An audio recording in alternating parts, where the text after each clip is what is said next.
Oh, we're live. Sweet. Yo, what's happening, people? We're back. We're back. We are back. Fat lady has not sung yet. You saw Not yet. Independence Day, right? Oh yeah. Will Smith. He's got like his cigars ready. You got What's your obsession with the fat lady? I'll take cigars. No fat. Hold the fat lady. Hold the fat lady. So awesome. It's so good. Anyways, Tim, what's cracking, man? Nothing, man. It's a good day. It's Thursday. It's 60 out here. So like an asshole, I opened all the windows and stuff, and then it was pretty cold inside because there's still snow outside. So went through that. Yeah, you probably remember that from growing up in Maine, right? Where it's like the first 60-degree day, and everyone's like, "Hell yeah!" And you're like, it's still pretty cold. It's still gonna be 39 degrees tonight. So yeah, still no golf, unfortunately. So but hey, it's all good. It's okay. All good. It's all right. I'll play tomorrow and Saturday and Monday. It's gonna be 75. I'm gonna watch golf, so then it'll be like mental reps. It'll be that. Yeah. It's funny. I used to do the same thing, and I still could not shoot the ball like Steph Curry. Well, I'm gonna keep trying. You do you. Neither here nor there.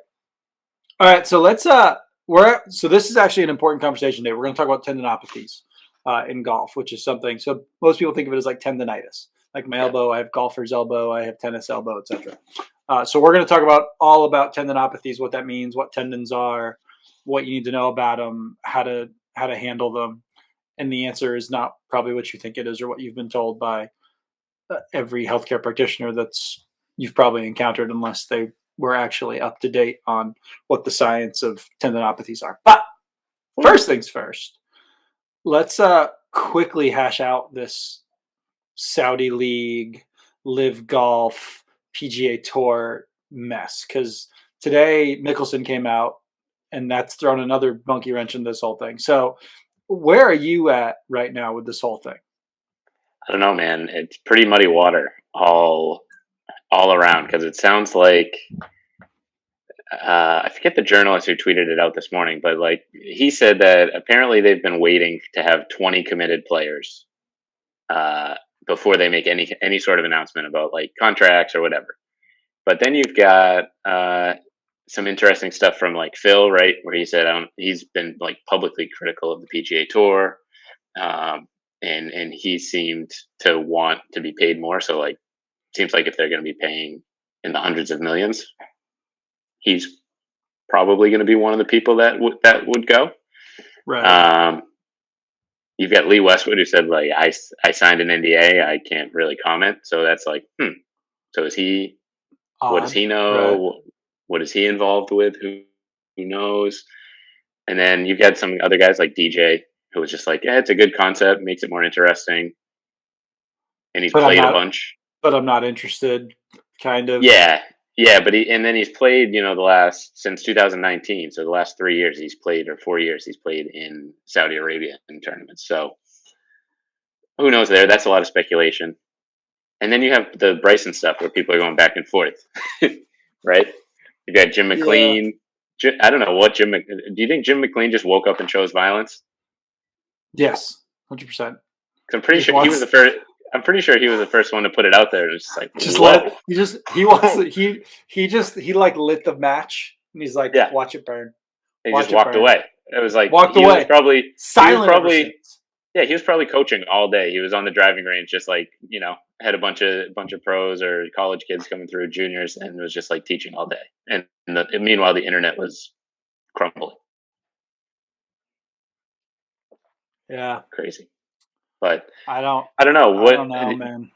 Yeah, there's no real clarity. It's like you have a lot of guys, like they're linking Cantlay because he said if they're paying as much money as it sounds like that, you would have to think about it. It's like, well, yeah. If someone came up to you right now and was like, hey, dude, if you play in like 5 tournaments, I'll give you $20 million. Okay. I think you got to think about that, right? You do. I think the biggest thing is that it's a complete unknown. Like, is that guaranteed money? Like if I play all 5 and you guys crumble, do I still make my money? Exactly. Uh, That's a great question. Like for me, like to me, I don't. Obviously, those are questions beyond my scope and not something I'm going to like dig super deep into. But like, how are they make what they offer? Apparently offered to Shambo, like It was 135. 135 mil. Yeah, that was the reported. Okay, so again, I don't really know what that means. To me, as much as I almost like the competition that it would create to have 2 leagues, I don't know what that actually does unless a lot of big names go. Like right now, you just have DeChambeau, who is like the young. I'm going to call him young. Otherwise, like what else does it become? Somebody called it like a glorified senior tour. Right. Which is it is affiliate. The senior tour though is affiliated with the PGA Tour, right? It is. My point being is that it's not exactly a bunch of household names Correct. that are going over there because the Rorys of the world have said, Spieth, JT, Morikawa. They've all kind of been like, no, we're not really into it. I don't think DJ's going anywhere. The other thing is that, as I understand, they don't get to pick their tournaments. Interesting. Whereas now you can play a tournament or not play a tournament. It's up to you. Right. You just have your minimum number you have to hit. Right. So I don't really know how that would all work.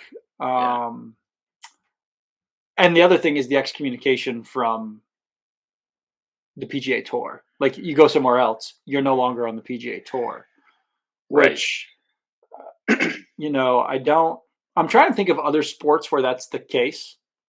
Basketball doesn't have a big rival. Like the NBA doesn't have a rival. The NFL doesn't have a rival. They are the preeminent sport. Yeah, you see it a little. You see it a little bit in like UFC, where like if you're under contract for the UFC, you can't fight in Bellator fights unless they're doing a joint event or something like that. So I guess my point is that the UFC is so much bigger. Like there's always the big guy, and then there's like obviously the NFL guys. has like little guys that they deal with, but they're not actually competing with them. This sounds like it's trying to like super compete. Yeah. But I don't know if does that turn into like a couple like weird leagues that people watch or it's a good question.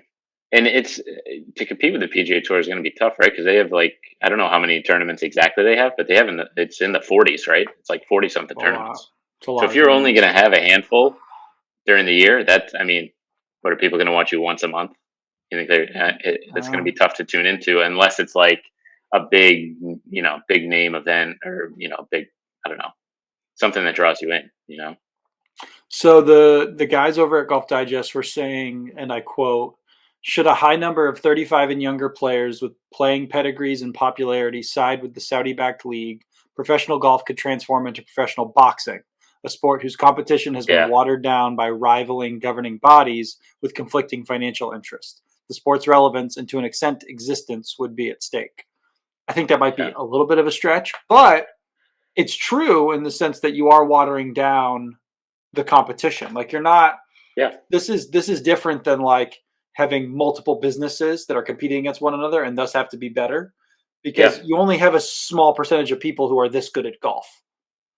Right. And this is their livelihood, right? So you have to, you said it before, but the certainty of like how long this is going to last and all that is a definite thing to think about.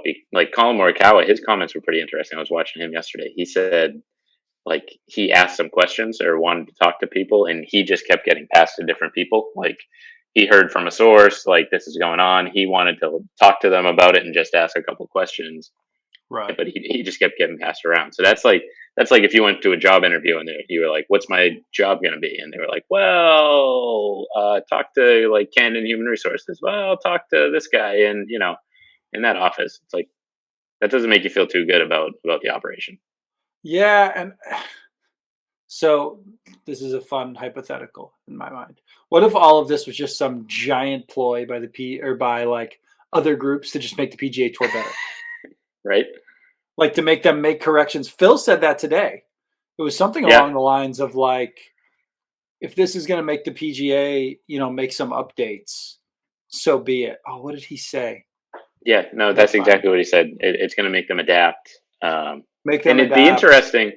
When McLean posted on Instagram, he said in that what whoever he talked to or whatever he heard was that you could still play the majors, so you could still play Right. the PGA, the British Open, and the U.S. Open and Masters. And even if like the PGA or the USGA, says no, if you're in that league, you can't play here. You can still play the Masters probably because that's a private club, it's a private entity. Like that's its own thing. Right. So So I'm catching up on Mickelson's thing here. The headline says Mickelson hired attorneys to help construct Saudi Golf League, calls PGA Tour dictatorship. That's a little strong, but all right. Yeah. I know he hasn't said this, but I forget who. A couple of players have been comparing it to like the NBA collective bargaining agreement and like the deal with the owners and the players association where they have I don't know if they have exactly a 50-50 split or it's close. And the PGA Tour is more like like the players get 10% of the revenue the tour generates. Right. But it's a totally different. It's a totally different model. You're comparing apples to oranges in my mind. Yeah. So Mickelson's basically saying that the PGA is just taking money and assets away from the players. Right. That's his big thing. He's like, they're just greedy. They're dictators. They're, they owe us more. Which I don't know. I saw somewhere just increase like the purses on some of these events. Like like 2 or 3 of the majors have smaller purses than regular tournaments. Like a couple of regular tournaments. Yeah, for sure. So like make the majors bigger. Yeah. And, if you really want, I mean, the FedEx Cup gives out $15 million. Like you could do something like that. That wouldn't be, and give them, if they want a percentage, give them a little bit more of a percentage.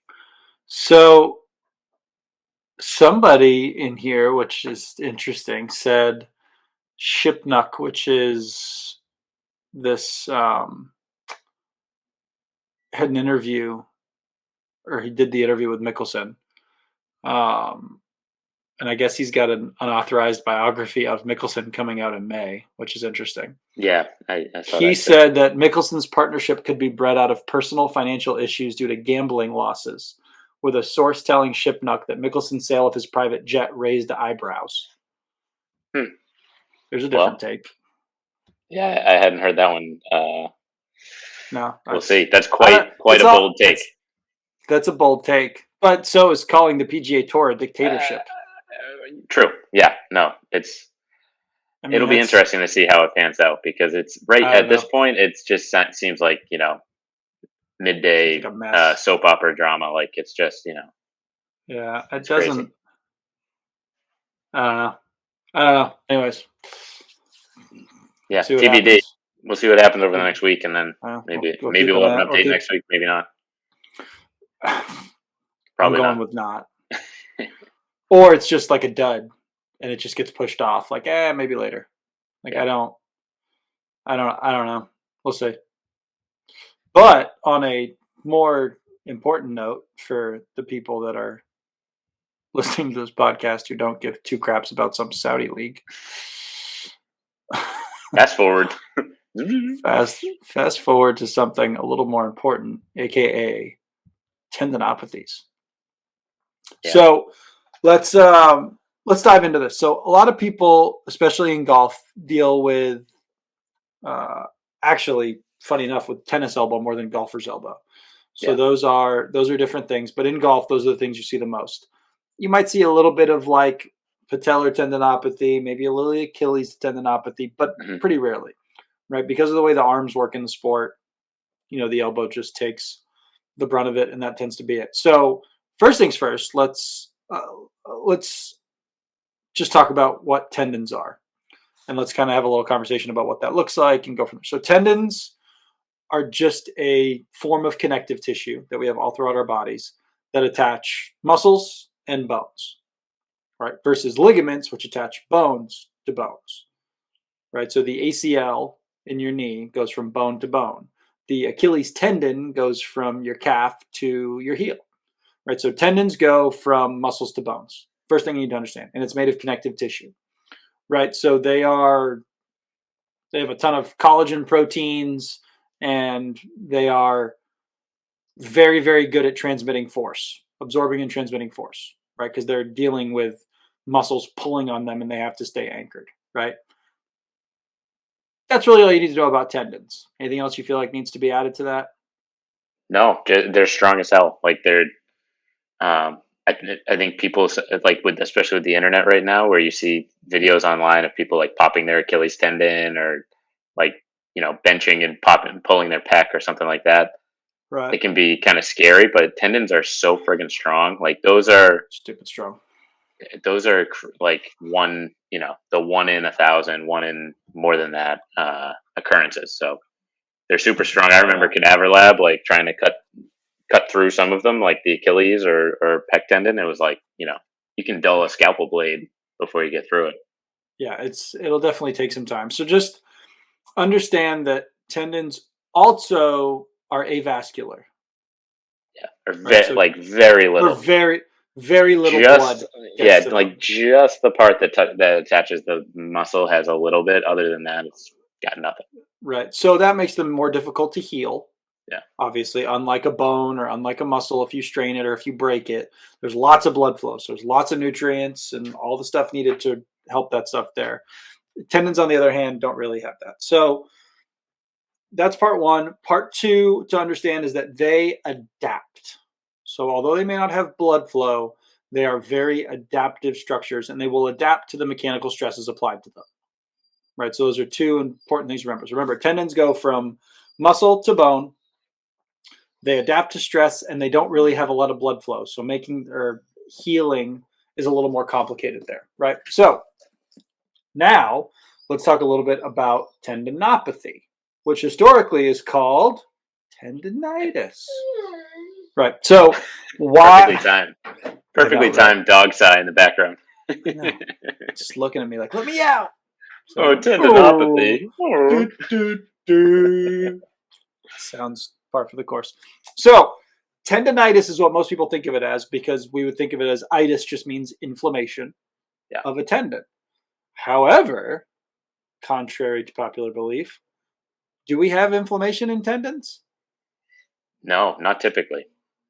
Unless you have some sort of like very acute, as in like just happened a couple hours ago, injury or something like that going on.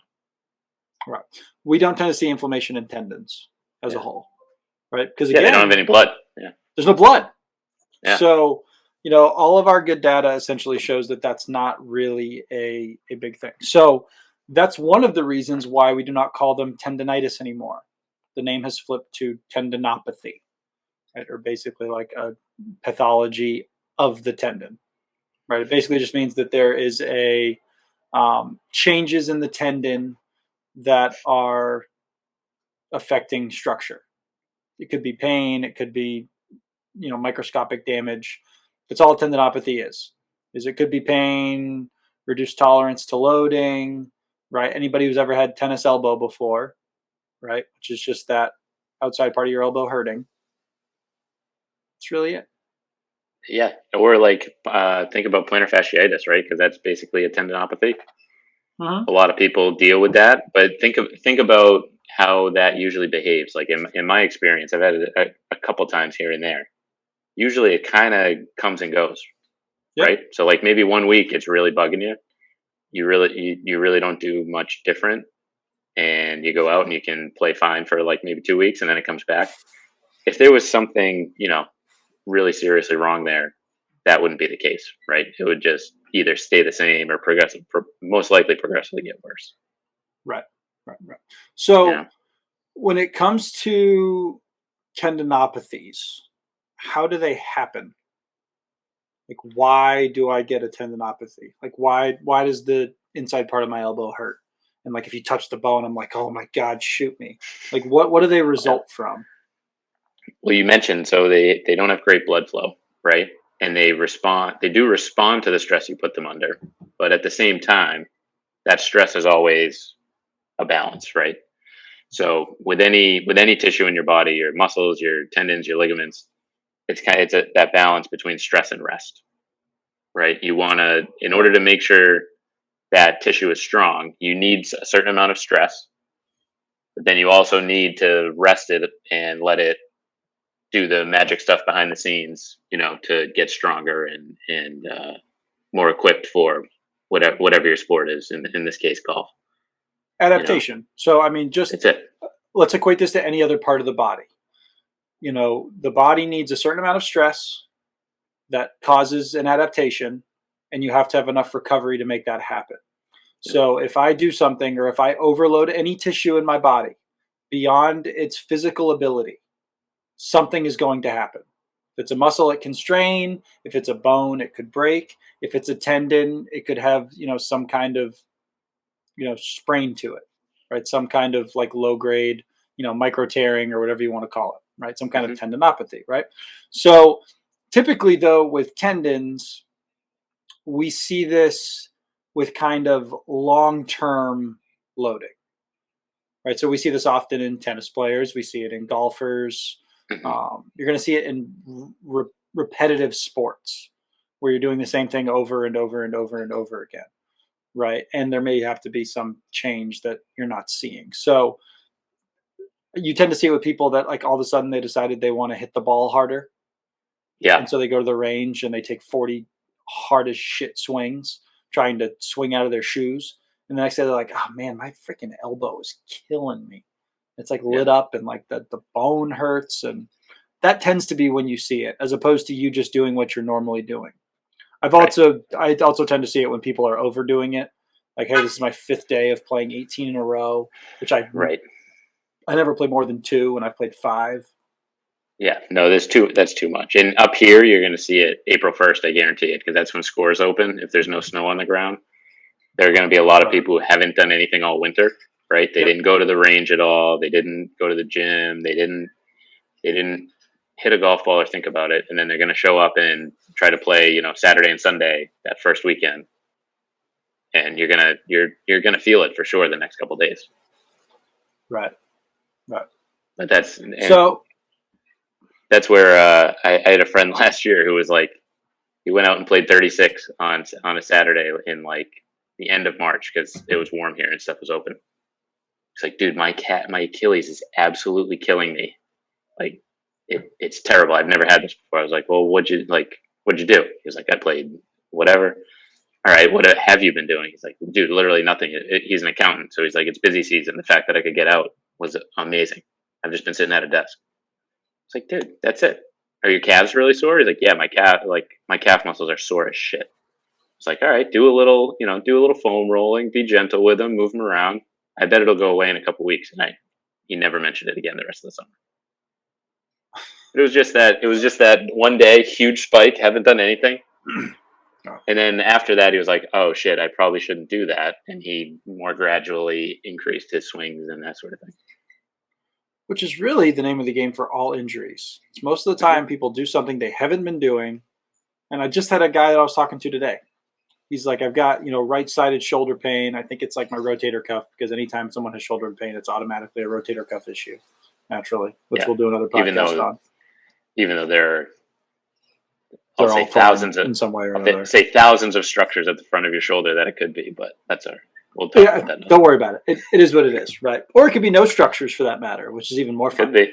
Could be. So he's saying like my shoulder's killing me, and I was like, okay, well, give me a little bit of history. Like, what have you been doing? He's like, I had tendinitis, or he called it, in my elbow, and so I took 6 months off of tennis and doing anything. And I was like, okay, it's a long time. And he's like, and I just went back to playing tennis again because my elbow was feeling better, but man, my shoulder's really killing me. And I was like, well, wait a second. You just went from no tennis, zero athletic stuff, and not going to the gym, mind you, just running for 6 months. And then you went back and played 3 matches in a week. And you think there's something wrong with your shoulder. What's wrong is you just went from 0 to hero. Yeah. And your shoulder's not exactly ready to handle that amount of stress that quickly. It's not complicated. No, exactly. And, that rest is going to help the pain go away, right? Because you've got an overworked, kind of irritated tendon, right? That's painful right now. You stop doing anything and you stop yanking on it and, using it and overloading it. Obviously, it's going to feel better, right? Yeah. But then your recovery, your rest is way higher than the stress you're putting it under. And like you said, you're gonna you're gonna backtrack significantly. That tendon will probably get a little bit weaker. I don't love saying stuff like that, but People it's think not of it going to like be a as muscle. it's not going to be as resilient. It's not going to be as stiff, and like you're not going to be able to use. Think of a rubber band, right? Like if you use the hell out of a rubber band and it's loose and floppy, it's not really a great analogy, but if you do nothing with that rubber band, it's still just going to be like loose and floppy. It's going to be the same rubber band. Yeah, right? you didn't add any structure to the rubber band. Yeah, versus doing something to it. Maybe you can recycle it and clean it up, which is exercise, gradually increasing your stuff to tighten it back up and get it to what it was. Think of it like this: which we're going to talk about rest here in a second. By just resting, you're not increasing the tendon's capability of loading. Mm-hmm. It's not getting any stronger, right? We just talked about how tendons respond to mechanical stress. If you stop mechanically stressing the tendon, nothing changes, right? So nothing changes if nothing changes.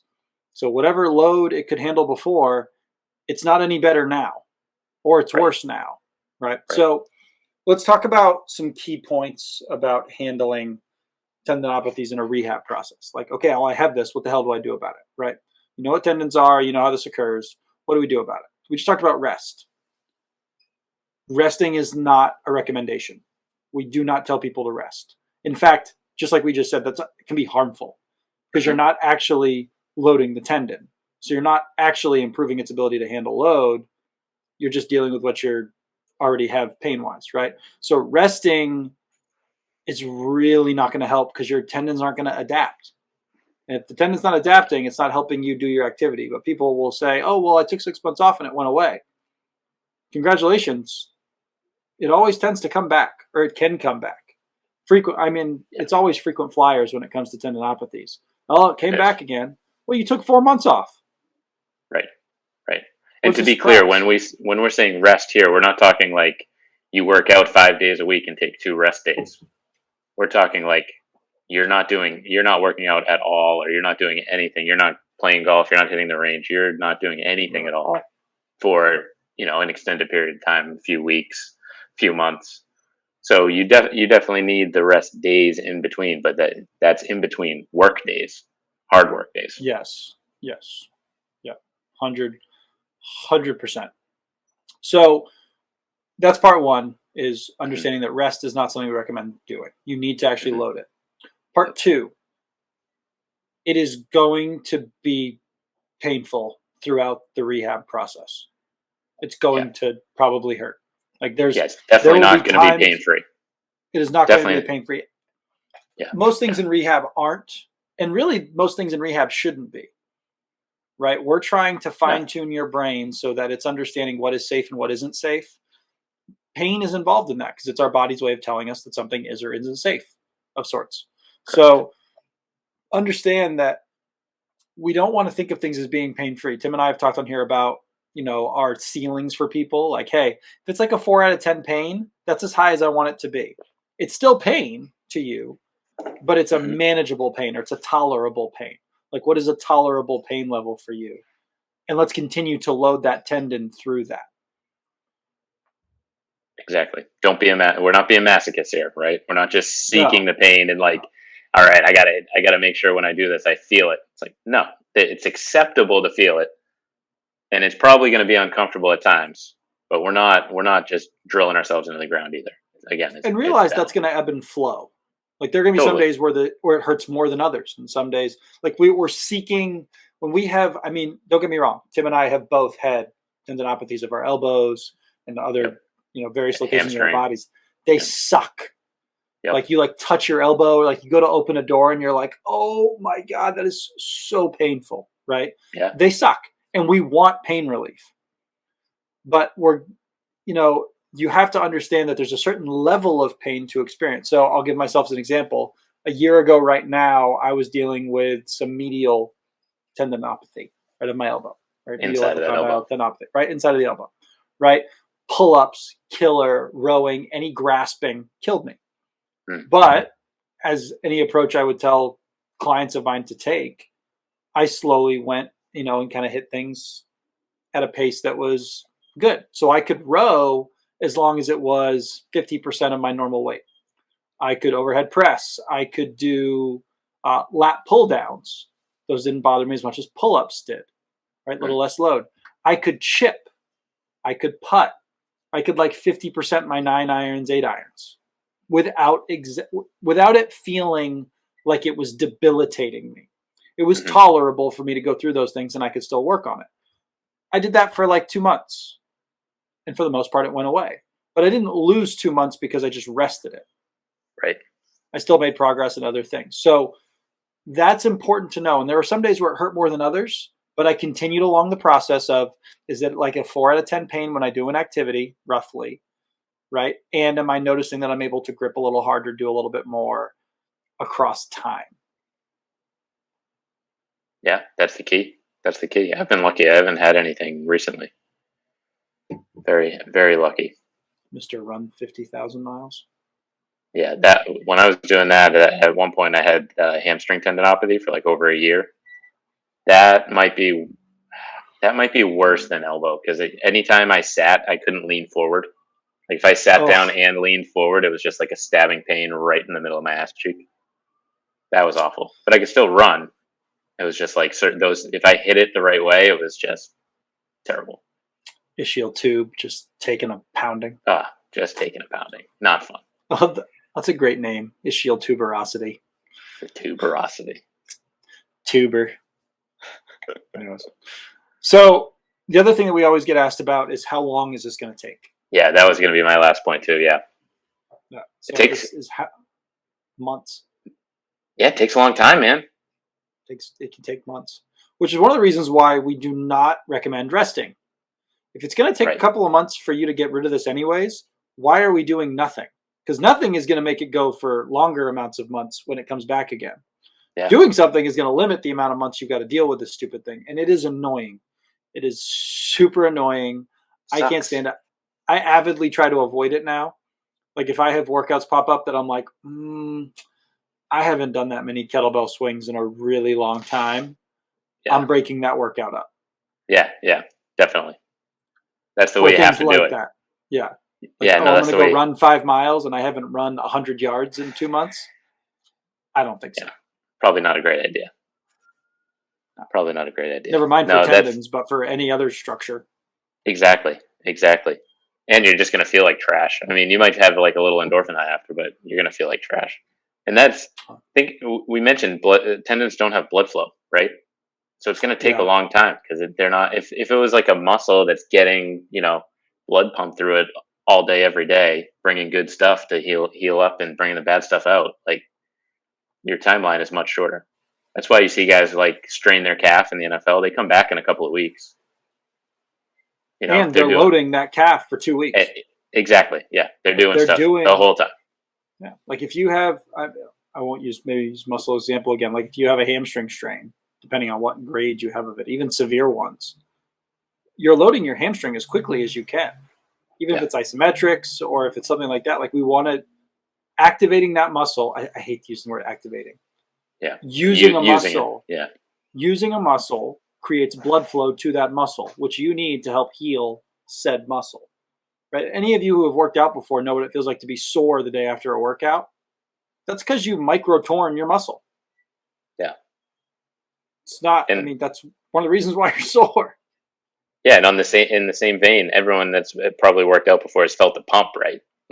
Arnold, that's my favorite line in, what's the name of the movie? Something Iron. Pumping Iron, yeah. Pumping Iron, where it's the pump, chase the pump. Yeah, well, he also compares it to sexual things. He does. But the pump is bringing blood flow to your muscles, right? That's good stuff. Right, which we've had the ice and heat debate on here before. It's one of the reasons that I'm you don't need to ice unless you really love it. Yeah, you're going to get more blood flow by using the muscle in whatever way you can. Yeah. And if there's swelling in a region, I actually want to get blood flow to get out. Yeah. It's a closed system, right? It's like think of a circular pipe. Like if you push the water on one side, the water is going to go out the other side. Like that's the only way it moves. If you don't, 100%. Yeah, it seems like a simple thing, but those are kind of the biggest things. We do not recommend resting in any way, shape, or form. It's going to take a couple of months for it to get better, and you can expect to have some pain in this process of rehabbing it, right? So now, what are we doing from like a programming perspective? Like someone comes to you for rehab, like what are the things that we like to look at? For me, off the bat, it's what are we doing with their loads? So like Mhm. their workout may not change, but I may modify how much they are doing. Yep. Like That's the big. load management is number one for me. Yeah, the biggest thing I'm looking at is how many reps are they doing, right? If they're doing 5 sets of 10 reps, they're doing 50. So can they handle that? Does that make them go to a 6 out of 10 pain? Okay, then we're gonna try out 40, or Right. playing with that. My other thing is looking is range of motion, because sometimes people can do like an exercise through half the range of motion, but not through this one portion. So gradually working into more range of motion, uh, or that sort of thing is usually, those are the two I usually start with. And then obviously if we're getting back to something explosive, like I would even say golf, but definitely something like running, basketball, we're looking Right. for that speed component, right? Of being able to a absorb force and then quickly rebound it, aggressively rebound it, and change direction, jump, Right. sprint. Well, and in those situations too, one of the things that I'll do is just do like really low level plyometrics, Yeah, like sure. just like side to side hopping that looks like they're basically doing nothing, and then progress that to a little wider or forward and backward. In golf, what I tend to find, specifically because we deal with so much of the elbow in golf, Yeah, I can't say that I've had many people that have had like maybe a couple of patellar tendinopathies, but that wasn't from golf per se. yeah, yeah. Um, but the people that have had elbow issues going on, we just adjust their swing. I Sure. don't mean change how they swing. I mean, similar to what I had said earlier when I was dealing with mine last year. I take a 50% swing, like a 9 to 3 swing, and that didn't bother my elbow, right? I also, for a little while, kept everything off of a tee. I wasn't, getting my club in the ground as much. Or if I was, it was very soft. It Hmm. wasn't something that was super heavy. So that all plays a pretty substantial role. Um, so you can load those progressively over time, but change how hard you're swinging. Maybe stay away from your driver for a little while because that's the club you're going to swing the hardest and will likely tend to grip the hardest. Right, Sometimes I'll keep people out of bunkers for a little while just because that contact with the ground can be right. really jarring at the elbow. But putting tends to be fine depending on the person. So we Yep. slowly adapt that over time. Yeah, no, that's it. It's pretty simple, honestly. I mean, that's it. Uh-oh. Did I freeze? Did you freeze? I think nope, we're unfrozen, frozen, Ah, unfrozen. we're back. Jeez. We're Ah, back. We're back. sorry, people. It's okay. We'll just Yeah, leave that in there. It's a blooper. Who cares? it is a blooper. FBI's watching. Um, yeah, no, Ooh, that's, okay. I think, Don't. I have one other question for you. If people want to stretch and they have a tendinopathy, what's your answer? They say, I have this Achilles pain, or I have this wrist pain, and I love to do this stretch. Yay, nay? What do you think? I look at it like this, or this is my response to people that like love the stretching aspect of it. If it feels good for you to do it, knock yourself out as long as it's being loaded as well. Yep. That's where I go to. I ask him, does it hurt when you do it? I ask them, does it hurt when you do it, or does it hurt after you do it? If they say yes, I'm like, no, probably avoid it. Yeah, it's But if they it, if they're like, no, it kind of feels good, it doesn't make anything worse, like, all right, go ahead, do it if you want. Because and we again, can like, you're just putting tension on the tendon, right? You're not like you're not moving back and forth really fast or anything like that. You're just holding tension on it. That's going to give a signal to bring stuff down to help build a stronger tendon, stiffer Right. tendon. It's just not enough of a load for it to just be the only thing you do. Correct. Right. It's Now got to the be other that. thing, Yes, they got to be that plus something. let's get the deep dive now into like the other things that people like to do with modalities. Most people that have tendinopathies have people that like they'll use like A-stim, right? Which is just assist, instruments that like rub on you that look like butter knives. Scraping is another thing. You're scraping. You're scraping the skin. Yeah. You'll see people do cupping at the elbow. You'll see people get different massages. They'll do dry needling. They will put they'll do all of those things, right? And if those give you some relief, that's terrific. But if you do not load the tendon and do all the things we just talked about, that shit is all pretty useless. Now, obviously, I don't want to say it's useless because if it gives you pain relief, that is helpful. But I don't want you to feel like you are reliant on a dry needling or on a cupping or on modalities that, in all reality, from a scientific perspective, have a super high placebo effect. Most of which is a placebo effect. It's not healing any tissue, right? You're not loading a tendon. Yeah. We just said the number one thing per all of our best research, you have to load that tendon in order for it to handle loads better, and hopefully over the next couple of months after that, get better. So all of these other things are just ancillary. They may help you in the interim feel better. And there's so much expectation effect that goes into that. Like people that are like, oh, I just like it hurts so good when you press on that spot. Okay, fair enough. Like if that makes it feel better, sure, knock yourself out. I still have to load it. Right. So as long as you load it, you can do all that other stuff. I mean, this is a personal thing for me. I think the more you press on something over and over and over, the more your brain hates it. Yeah, I always think of it like I don't know, I was a psychology major in college. So the like rat studies where they have to push the button for the food and like sometimes it shocks them and sometimes it doesn't. I feel like you're just doing that, but you're like every time you push it, you're increasing your probability that you're going to get shocked. Pretty much. You know what I mean? I mean, just like, it's the same thing we tell people about like foam rolling. Like don't over foam roll. Yeah. Like if you push on something long enough, it's probably not going to feel great. Right. Like it's sort of like you've put your neck in like a kinked position, so to speak, and you get up and you're like, oh my God, it felt good at first, but now it feels terrible. Right? Like if you prolong pressure to something, it doesn't necessarily help it. And so think of it like this. You're talking about a tendon that's very reactive. Yeah. Very reactive. And so if you are desensitizing it and then you try doing it so much, because people are like, oh, that felt good. More must be better. Like, oh, it felt so good to do that A-stim. I should do it 3 times a day. Yeah. Hold your horses. Not. Hold your horses. You're just going to piss it off even more. So if you guys can't tell, Tim and I are not huge proponents for a lot of those things. In small doses, if they help with your pain, sure, knock yourself out. Totally. Which takes us to Nsaids. Should I take Tylenol and ibuprofen and the Advils? Should I take all those things? Because those are anti-inflammatories. They are.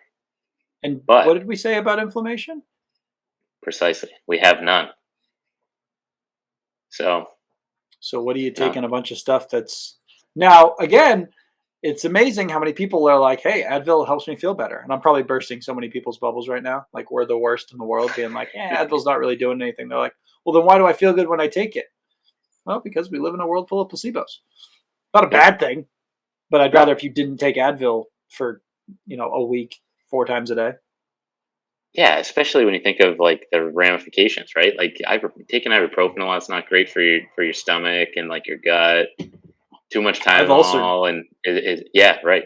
Or too much Tylenol is not great for your liver. Like you want to make sure it's kind of like X-rays. You don't want to get too many X-rays in your life. You don't want to take too much of this stuff, in your life. You want to take it when you need it. When you have a splitting headache, go ahead and take it. When you just ran 5 miles and your Achilles hurts, or you just walked 18 holes and the front of your knee hurts or your wrist hurts. I mean, that's part of it. You can do other stuff that's not going to be harsh on your gut. That's not going to, even just be a placebo. That's actually going to help. And part of this is also people like us changing expectations about what to do when you have pain. Yeah. Which Oh, you and I have yes. talked about before. Like, it's just, Tylenol shouldn't be the first come, first serve option No. when those things happen. No. And it's no one's fault, right? It's no like my dad. If my dad comes down with elbow tendonitis, he's an accountant. Like, it's not his fault for not knowing what to do with it. But Yeah. for people like us, like we've got to be up on this stuff and know how to help people with it and guide them in the right direction. Well, and the people listening to this podcast need to also be the disseminators of good information. Totally. Hopefully no anyone's more. listening to this, like, please spread the word, because everything that we're saying, to the best of our knowledge today, in 15 years, maybe that'll change. But based on what we know today, rest is not helping you. It's going to hurt. You have to gradually load it over time. And all of those other ancillary things like the A-stims and the needles and the massages that feel like someone's putting their finger into your bone, not particularly very helpful, because, again, you're not doing anything beyond that. If you can do it in doses, that's great. But otherwise, let it be. That's it. And throw out your goddamn elbow wrap. The stupid fucking padded gel thing that you put around your forearm. Throw it out and go do something that's really going to help your tendon, because that's just like a band-aid. You're basically just going to potentially get tendinitis or tendinopathy further down or at a different spot in your tendon. Like, it's just masking the situation. You're putting lipstick on a pig. So throw 100%. out your goddamn elbow wrap. I will not disagree with that. The only times that I'll have people use those is if they go to the range or they have a Totally. event that weekend and they have to compete. Yep. Like, hey, Or if it gives you enough relief to go play this weekend because it's like a tournament or something important, go ahead. But we're going to take it off after that. This is just it's a simple Band-Aid. It's not a hammock for you to go lay in. Like, it's a safety net. Right. No, that's what I tell people too. Or like, if you know that on the back nine it's going to start bugging you, and then you're going to pay for it for a couple of days, throw it on for the back nine. Whatever, that's fine. For sure. But that is not. Do not use that as your crutch. No, do not crutch around with that in any way, shape, or form. It shouldn't just be. Again, that's no different than going in and having someone massage it every day. Yeah, right. It's just a crutch. You're not doing anything to actually help the tendon get better. Now, if wearing a brace helps you load the tendon, I can see how the argument, if it decreases your pain to the point where it's like, oh, I can actually play golf and do all these things. Okay.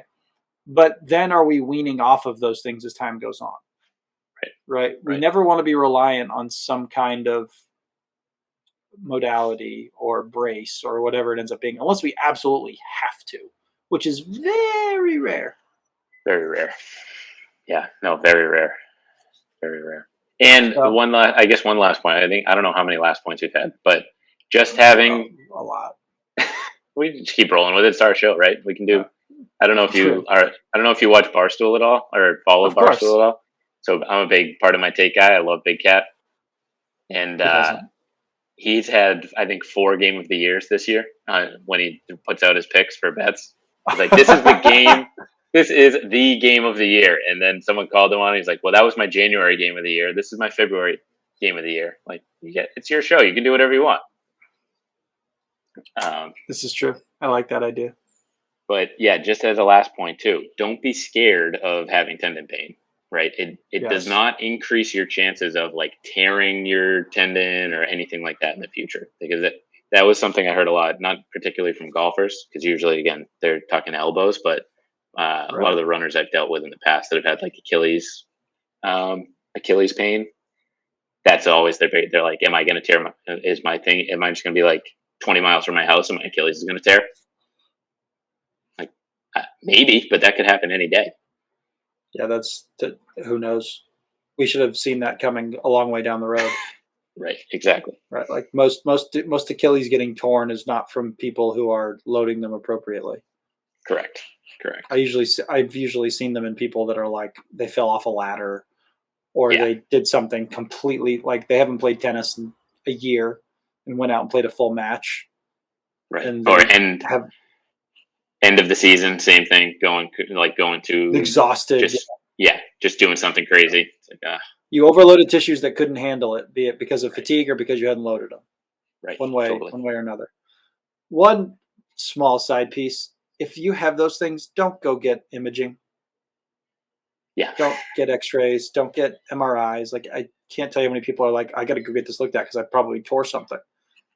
You probably didn't, and even if you did, it's not going to change anything about what we're doing.